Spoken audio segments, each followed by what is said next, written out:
One of the questions I get asked the most often as a tax professional is, what can I deduct as a small business owner or a self-employed individual? So I'm going to start a little series of mini sessions that talk about what's deductible. And today I'm going to talk about the mileage deduction.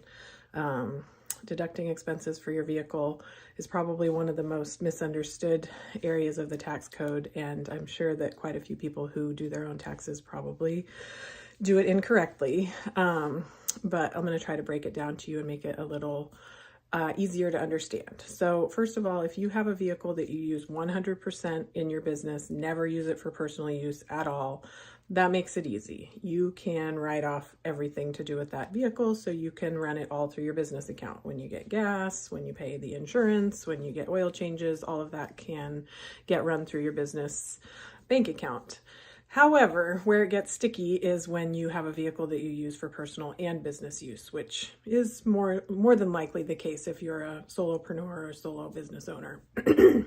So in that case, you have the option to deduct actual expenses or use the standard mileage rate that's determined by the IRS each year. And the standard mileage rate is supposed to take into account the cost of fuel, the fact that your vehicle is depreciating while you use it, insurance, oil changes, all the things.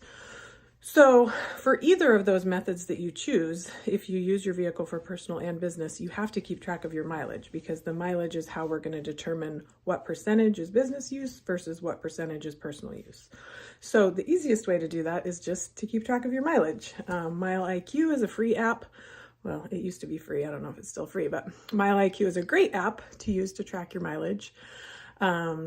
Your business miles, so that you can give me a total at the end of the year of how many miles you drove, and then you get to take a deduction for that amount based on whatever the standard mileage rate is for that year. So that's usually what I recommend, and in my experience in comparing both ways, that usually comes out to be the more tax savings option.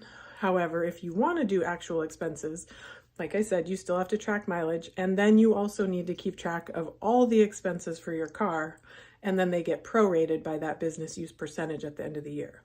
Now, for accounting purposes, I feel like the best way to do that is to not run those expenses through your business account, because they're not going to be 100% deductible, so they're going to make your profit and loss statement inaccurate. I propose that you pay for all of those expenses personally, and we can make an adjustment in your books to match the tax return after the fact. So I hope that helps. One other little tidbit, I know people sometimes think that if they have advertising on the side of their vehicle that all their mileage is deductible because they're advertising.